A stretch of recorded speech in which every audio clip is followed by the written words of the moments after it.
नमस्ते दोस्तों, आज की यह कहानी शुरू करने से पहले आप लोगों से सदर गुजारिश की हमारे यह चैनल जिसका नाम पुरानी रहस्य है, जो कि आपकी लोगों की बदौलत अच्छी आगे बढ़ रहा है, तो इसके लिए समस्त दोस्तों को धन्यवाद। आज की कहानी में हम आपको महाभारत से जुड़ी घटोत्कच युद्ध के बारे में सुनेंगे, जो कि एक अध्यात्म से जुड़े हुए बातें हैं और यहाँ एक रोचक भारी कहानी है।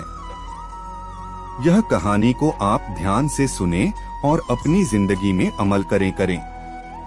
एक समय की बात है जब नारद जी भगवान शिव के पास जाकर बोला, है महादेव, मुझे महाभारत से जुड़ी घटोत्कच युद्ध के बारे में विस्तार सहित विस्तृत करके रहस्य से भरी घटोत्कच की मृत्यु की कहानी सुनना चाहता हूँ।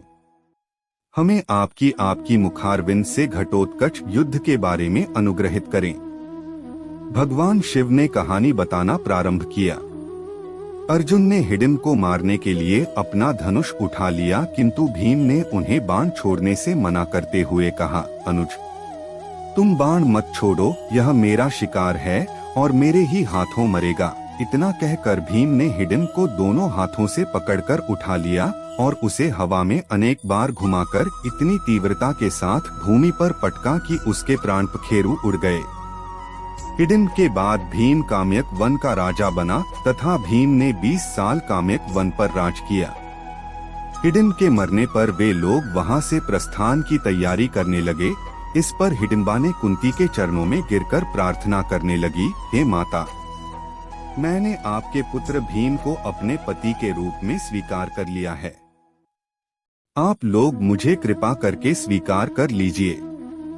यदि आप लोगों ने मुझे स्वीकार नहीं किया तो मैं इसी क्षण अपने प्राणों का त्याग कर दूंगी। हिडिंबा के हृदय में भीम के प्रति प्रबल प्रेम की भावना देखकर युधिष्ठिर बोले, हिडिंबे, मैं तुम्हें अपने भाई को सौंपता हूँ, किंतु यह केवल दिन में तुम्हारे साथ रहा करेगा और रात्रि को हम लोगों के साथ रहा करेगा। हिडिंबा इसके लिए तैयार हो गई और भीमसेन के साथ आनंद पूर्वक जीवन व्यतीत करने लगी। 1 वर्ष व्यतीत होने पर हिडिंबा का पुत्र उत्पन्न हुआ।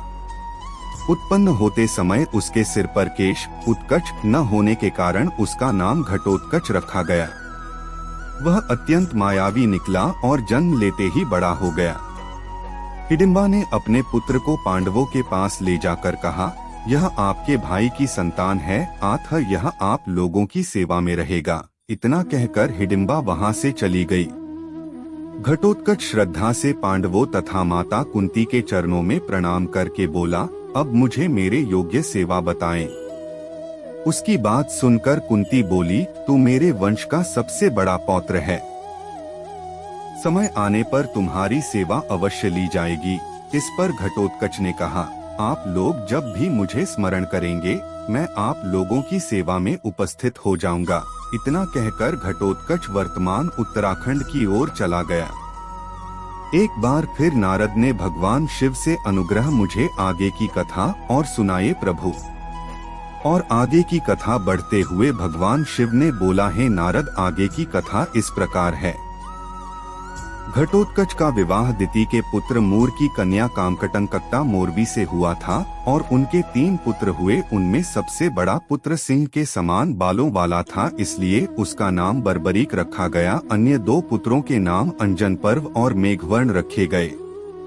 कुरुक्षेत्र युद्ध हुआ और 8वां और 9वां दिन में 8वें दिन घटोत्कच ने कौरव सेना के कई वीरों का वध किया और दुर्योधन तथा दूक शासन को भी बुरी तरह से घायल कर दिया। इरावन ने भी अपने बड़े भाई का इस युद्ध में साथ दिया और कौरव सेना के कई शूरवीरों को मौत के घाट उतार दिया। अंत में दुर्योधन ने अपने एक असुर मित्र अलम्बुश को बुलाकर इरावन को उसके हाथों मरवा डाला। अपने छोटे भाई की मृत्यु से दुखी एवं क्रोधित होकर घटोत्कच ने अलाबुश का वध करने की प्रतिज्ञा की। 9वें दिन अलम्बुश और घटोत्कच में बहुत ही भयानक युद्ध हुआ। अंत में घटोत्कच के हाथों अलम्बुश मारा गया। 10वें और 11वें दिन का युद्ध। 10वें दिन घटोत्कच का युद्ध पितामह भीष्म के साथ हुआ। भीष्म ने घटोत्कच का वध तो नहीं किया, लेकिन उस पर कई बाण छोड़े जिन्हें घटोत्कच निगल गया। भीष्म ने हार मानते हुए अपना रथ अर्जुन की ओर कर लिया। अर्जुन ने अंततः भीष्म को शय्या पर लिटा दिया। 11वें दिन घटोत्कच ने कई मायावी विद्याओं का प्रयोग करते हुए कुरु सेना के छक्के छुड़ा दिए और 11वें दिन उसने अलायुध का वध कर दिया था, जो अलम्बुश का छोटा भाई था।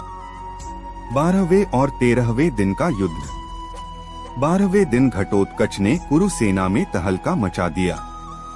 अभिमन्यु के साथ उसने कई वीरों का वध किया। 13वें दिन अभिमन्यु के मारे जाने के बाद घटोत्कच बहुत ही क्रोधित हो गया और उसने दुःशासन के पुत्र दुर्मासन का वध करने की प्रतिज्ञा की, जिसके हाथों अभिमन्यु का वध हुआ था। और अंततः घटोत्कच की मृत्यु। दुःशासन के पुत्र दुर्मासन का वध घटोत्कच ने कर दिया था। इतने में ही अपने भतीजे की मृत्यु से क्रोधित होकर दुर्योधन ने घटोत्कच से युद्ध किया, लेकिन उसके हाथों बुरी तरह घायल हो गया। कर्ण से उसके दिव्यास्त्र का प्रयोग करने का अनुरोध दुर्योधन ने किया।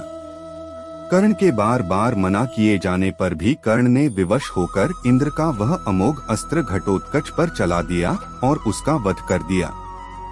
भगवान शिव ने कथा को समाप्त किया और नारद जी से आग्रह किया, नारद, यह एक प्रेरणा स्रोत कहानी है जिसे आप पृथ्वी लोक में जाकर समस्त मान जाति को प्रेरित करें। और नारद जी ने पृथ्वी लोक की ओर प्रस्थान किया। जो यह कहानी मानव कल्याणकारी के लिए एक प्रेरणा स्रोत रहा। ऐसी रोचक तथ्य भरी कहानी सुनाने के लिए या ज्ञानवर्धक कहानी सुनने के लिए हमारे इस चैनल को लाइक और शेयर जरूर करें और बेल आइकन के बटन प्रेस करें ताकि आने वाले वीडियो का नोटिफिकेशन आप तक जरूर पहुंचे। धन्यवाद दोस्तों।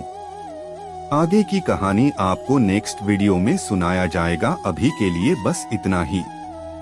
अब हम आपसे सदर विदाई चाहते हैं।